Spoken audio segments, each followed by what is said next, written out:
fresh start.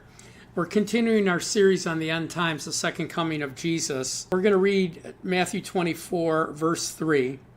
It says, "Now as he sat on the Mount of Olives, the disciples came to him privately, saying, 'Tell us, when will these things be? What will be the sign of your coming and the end of the age?'" So they ask him three questions. When will these things be is pertaining to what we taught yesterday on the destruction of Jerusalem and the taking down of the temple, which happened in 70 AD. The Romans did that. The second two questions, what will be the sign of your coming and the end of the age? Jesus answers here in Matthew's gospel and also in Luke's gospel. Here he takes up the two questions of what's the sign of your coming and the end of the age, and he answers it chronologically. And there's four sections. So he says these things are going to happen and continue to happen, and then these things will happen and continue to happen, and then this thing will happen and continue to happen until I return. In other words, it's going to start here, it's going to build here, it's going to build bigger here, and then I'm going to return. So the first section, and that's what we're going to study today, verse 4, Jesus answered and said to them, "Take heed that no one deceives you." So the first words out of his mouth with these two questions, what's the sign of your coming and the end of the age? He says, don't be deceived. Take heed, be warned, don't be deceived. Meaning there's going to be plenty of opportunity to be deceived. Plenty of opportunity for wrong thinking, wrong doctrine, wrong prophecy, wrong teaching. So we need to know that. Verse 5, "For many will come in my name," many will come in the name of Christianity, saying, "I am Christ, I am the anointed one," and will deceive many.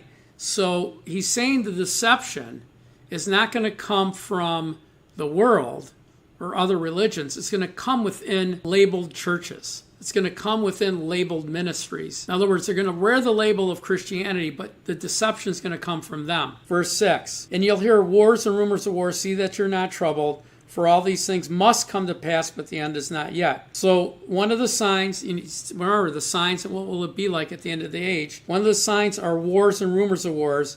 They're going to be in the news cycle. They're going to be all over the place. He said, don't be troubled. These things must come to pass. In other words, I know that it's coming to pass, and actually I'm causing it.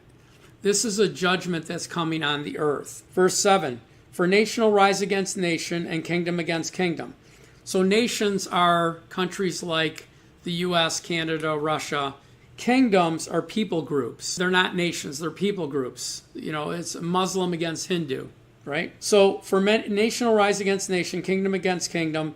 There'll be famine, pestilence, and earthquakes in various places. Now, if you study the Bible, war, famine, pestilence, and earthquakes are God's way of judging. So he'll judge a nation to either destroy them, or he'll judge a nation like Israel to refine them, to get them back on their knees, to get them back. So what he's saying here is one of the first signs is that the world is going to be wrapped up in God's judgment. In other words, the world is going to experience wars, famine, pestilence, and earthquakes. Verse 8 tells us it's from the human experience. All these are the beginning of sorrows. That word sorrows is birth pangs. So Jesus gives us something from the human experience. A woman going into labor, her labor pains come more frequently and almost one on top of another until she gives birth. So Jesus is saying in this first section, you're going to have wars, rumors of wars, pestilence, famine, and earthquakes. They're going to come more frequently and be more severe until I come to the earth. And it's going to continue. The next section starts in verse 9. It says, "Then," and we start a new section that we'll study tomorrow. But understand something. We have two hot conflicts now. We have one in the Middle East and one in Eastern Europe. China is ready to go after Taiwan. So they're heating up. These are signs of his second coming. So let's get prepared. So please share, follow, like, and comment on this teaching. It helps us with our algorithms. It helps us with Facebook seeing that our audience likes this and therefore will help us promote it if they're not censoring us. And then pray about becoming a partner with us. We produce curriculums and workbooks and lots of content. And so we give that away. We don't merchandise the gospel. We expect us and our partners to pay for it. We don't want a barrier. If somebody wants 20 workbooks for a home group or a community group, We'll send them 20 books free of charge. All they have to do is pay for shipping, but we need partners to do that. So pray about becoming a partner. God bless you and have a great day. Thanks for watching.